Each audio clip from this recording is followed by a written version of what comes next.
issues. A number of reasons I've put down here. Before I forget, because I can forget, I say there is spiritual or religious counseling, then there is sexual counseling.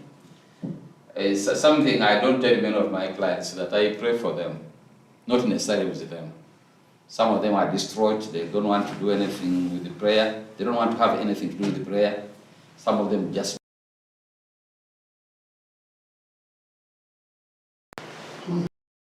I pray and everything. So whatever we are doing, fathers and reverends, that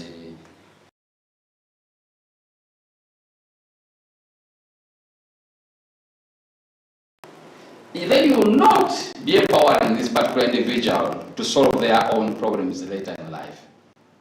But now if you let them work through this, then when they look back and when they have a new problem, they look back. When they find someone else with a problem, they look back and then they are able to solve their problems later on their own. So they don't become dependent on you. That's number 2 done also in number 1. You are not allowing these people to develop their own skills if you give them the answers to the problems that they have. What if the solution backfires? Then you may sit in front of that principal or the bishop looking very bad. You told these people to do this, and now this has happened. But if you let them make their own choices, then you sit back and you relax. But when you are giving this, when you are leading these people through the options, discussing things, really, it is unusual. It happens, but it's unusual. I have 25 years doing this kind of work. It happens, but it's unusual that they will choose the wrong direction.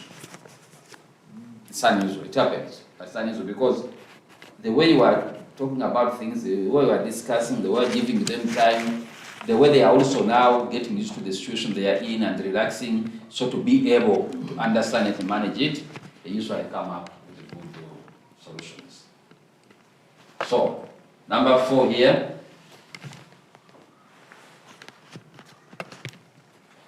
If it's not them who have made their own decision, then somewhere along the way, they may fail to implement the solution that you are giving.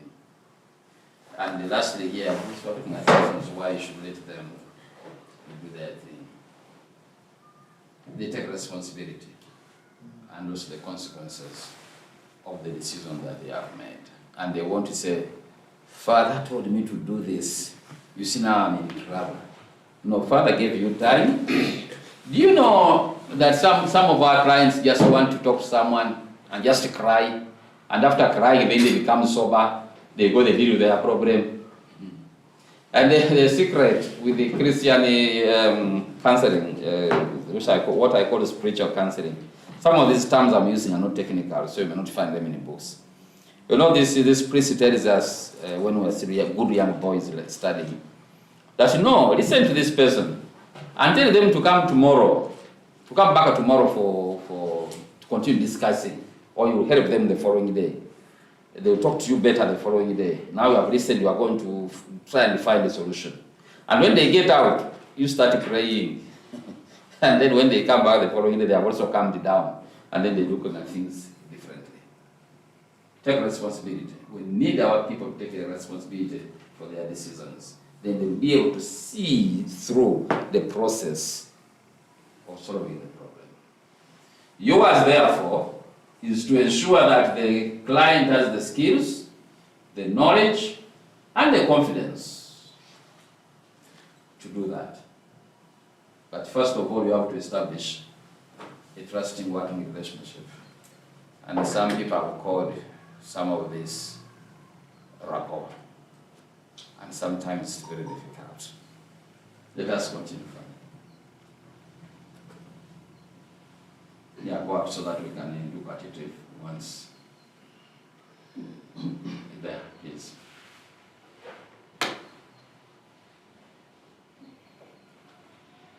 In any relationship, there should be boundaries. And when we talk about boundaries, It's not very different from the physical boundaries of countries or territories.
All online, that they want to be coming home for counseling services. But others don't have a problem. People can go, so that's how you do your work.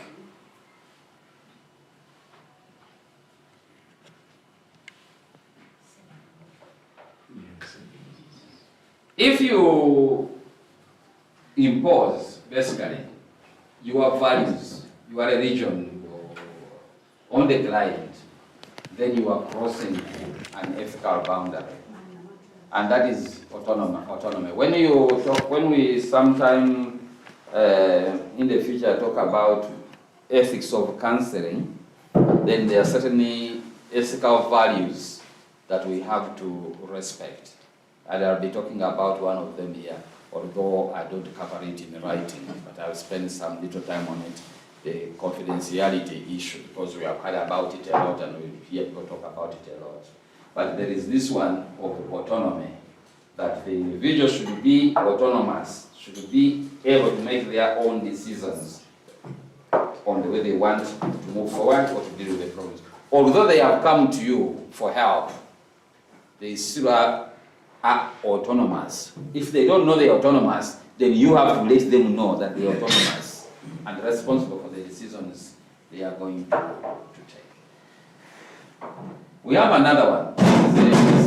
This one here, the counselor self-disclosure. You can stop there and then. It's acceptable to talk about yourself with a client, but we are going to see the pros and also the cons of it. And you have to be careful how you do it. You can also create boundaries on that. What kind of information do you share with your clients? And at what stage in the process of counseling do you bring it out? And remember all the time that you should not share destructive kind of information with the client. But you can share your life experience with them. You can share your knowledge with them, personal knowledge, but you be very careful about it. So are we allowed to ask questions or we can write them down? You can write them down until my 2 hours are finished, then I have a stop. Okay. How many minutes do I have for the first half, or 1.5 hours? Because I wanted to stop at a half, then we interpret it, then we do the other half. How many minutes do I have?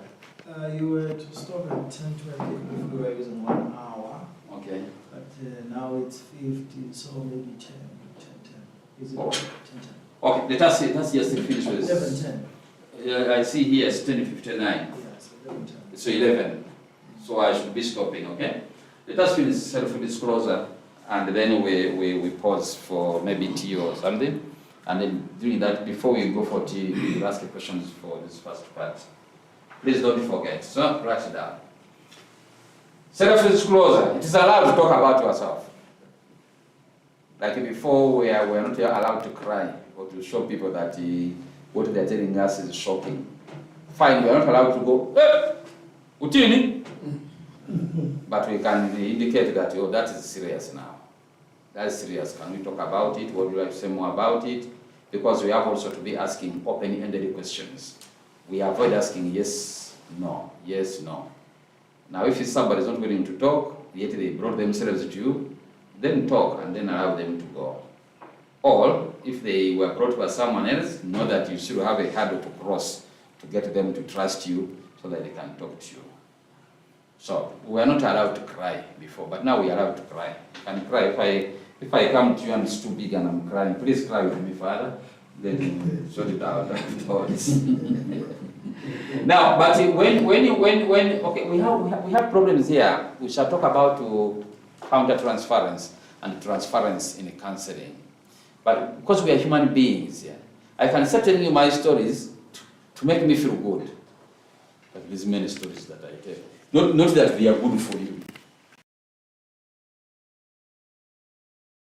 Because then it might be now you want the client to be counseling you, and that's why you are telling them your problems. So it should be in the interest of the client. And you should feel good about it that you are sharing. Because one of the disadvantages is that the client can now misunderstand you and say, ooh, gani, mtaba sofi ubolile wonge. Beka watumufundisi unono gani naye. Then kuba anything alako. So let us go down, Father, and say this word. The bottom line is that you are allowed to talk about yourself to the client so that you can share better. Especially issues of marriage, for instance.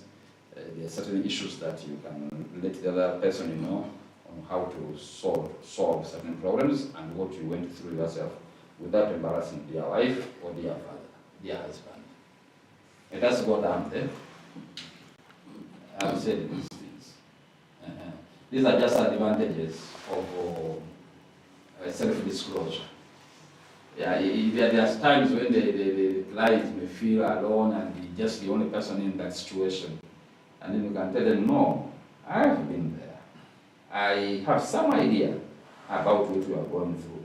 When I say this, by the way, and I make a mistake and I say, I know what you are going through, please, class, correct me. You never know what somebody is going through. Yeah, but you have some idea about what they are going through.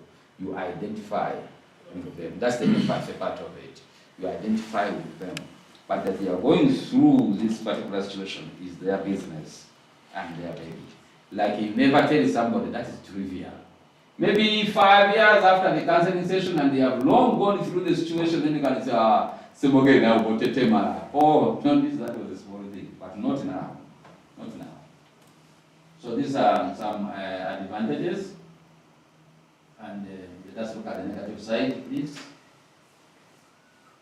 Although I already said that the client might get overwhelmed by what you are disclosing. This, if you want to talk, these are the key questions you ask yourself in your head. I want to tell this person this story. If any of those is known, just don't disclose that information to that individual. It's not urgent. Time will come if the counseling relationship or helping relationship is continuing. Time will come when it will be possible for you to do self-disclosure well. Otherwise, don't rush it. Don't be itchy to tell you your story so that you can help this individual. By the way, canonist, you may have had self-disclosure to me and it worked. Then when you have it with the canoni baby here, it devastates him. So you have to be careful on how you go about this. Actually, this is about using examples. You have to be careful about it. Do I feel comfortable telling this piece of information about myself to my client? Is it safe for me to reveal this information? Will this disclosure benefit my client? Can my client use this information to advance treatment or solving the problem they have? Will my client view this disclosure as helpful? We like saying, oh, I was drinking or I was smoking, but I stopped. And then this 16-year-old is looking at you and is going to say, oh, Father, you were drinking. When did you start drinking? Then you tell him. Then he says, when did you stop? You tell him. Then he says, so you were drinking for 10 years. We have put a wrong fun. We have put a back. Then you say, yeah, I was drinking for 10 years. But now you see, Father, I've been drinking for 2 years only, so I have about 8 left. Well, break here.